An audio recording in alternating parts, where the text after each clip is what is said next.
How's your grandmother? She's great. She's doing really well. They look at me like, is she dead yet? You're a vulture. Us buying that apartment has absolutely no downside. Her grandmother gets to live there. We're not hovering. Hi, Andrea. You're gaining weight. Excuse me? You gain weight. It's her birthday in a couple of days, and I thought we'd have her over for dinner. You joking? You're a saint. Make a wish.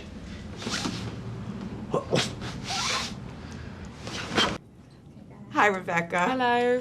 Tell me, did you work at all with mammogram doctors and learn about the process and what happens? Yeah, I did. I did a bit. I spent a day with. I spent a day at the place where we shot. We shot on location. It was an actual hospital. It was an actual mammogram unit, and I spent a day with the nurse there and the technician there who oversees the mammograms, and she taught me how to work the machinery, and she let me just sit and watch a couple, and because I'd had no experience really of what the whole. I mean, I knew from understanding a little bit about what actually the procedure is, but it was a shock to really, so we wanted to represent it accurately. They didn't actually let you do one to a patient, though, which would have been interesting. All the ones you see in the film, I'm doing. It's my hand. I'm controlling the machinery. Some very, very trusting and willing extras. It certainly takes the sexiness out of it, doesn't it? It does, doesn't it? Yeah. I don't think what sexiness? Where's the sexiness in a mammogram to start with? I don't think we had to take it out. I know, but I'm just wondering what the men will think about in that whole sequence. Watching that. Well, it's quite a arresting opening to a film. It definitely puts you in a place. I think it sets up the rest of the film quite well. A montage of mammograms, and I think it was very important for Nicole to bring an element of, to really show what goes on, because not many people really realise quite how aggressive and how frightening it is, and also she wanted to bring a level of humour to the fact that there is a certain amount of ludicrousness to do with certain parts of our anatomy, and I think she brings that out really well with the music, and sets up many of the themes explored in the film. And your character deals with her grandmother, who in this movie she's hysterical. She's brilliant, isn't she? What was it? Did she crack you up like every minute? Consistently. Well, she's a real broad, Anne. She's not, she plays someone who's in her late, in her 90s, who's not got all of her mental faculties, but cut the camera, that woman is sharper than I am on, she's sharper than anyone.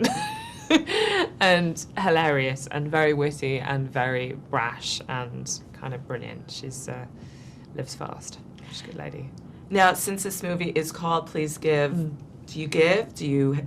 Do I give? Yeah. Do you subscribe to any charity? Did this make you feel like you wanted to give more? Yeah, I think it does. I think it does, and hopefully, I think that's a little bit. I don't know how much that the sort of diktat of the movie is that you need to give more. I think it's more she's exploring the complicated relationship that all of us in the Western world have with giving, and how to give, and how much is, what is charity, and what is sincere, and what is helpful, and what's not, and what's about ourselves, and what's about that person. And I think that's really what what Nicole's dealing with, as opposed to a simple message of we should all go and give to charity, which of course we should, but there's a more complicated dynamic at work there.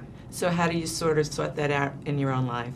How do I sort that out in my own life? I think like anyone, I try and give as to what I can, and hopefully give to the causes that are, you feel like it's actually going to go to those people, and anything specific that you a bunch of a bunch of things. You're a giver. I'm a giver. What do you have coming up next? I was in a film called The Town, which is out in September, and I just finished work on a movie in Phoenix, Arizona, with Will Ferrell called Everything Must Go. That must have been a hoot. It was a real hoot, although very different for him. It's not a comedy. It's well, it sort of is. It's got elements. It's more of a reality-based complicated dramedy, I guess. What's your role in that? I play a pregnant woman, a New Yorker who's, again, an American. It's all I ever do these days.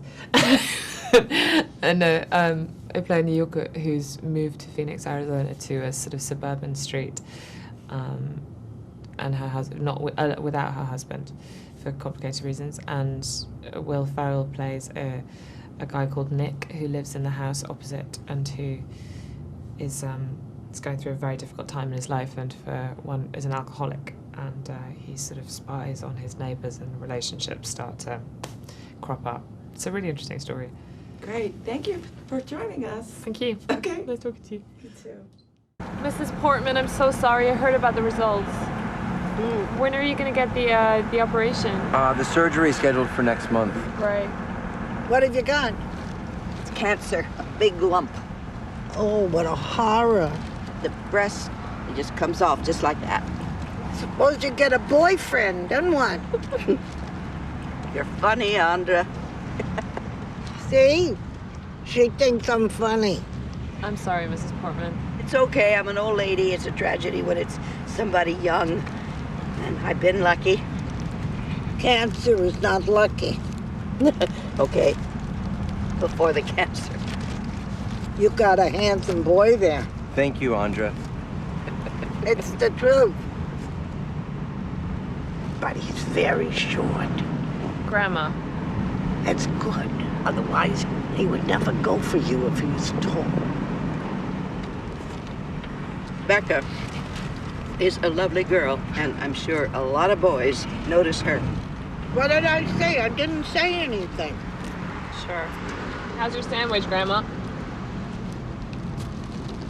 Mine's not good, mine's bad. Oh, okay. Well, mine's good. You want some of mine? You want some of mine? No, yours looks bad, too.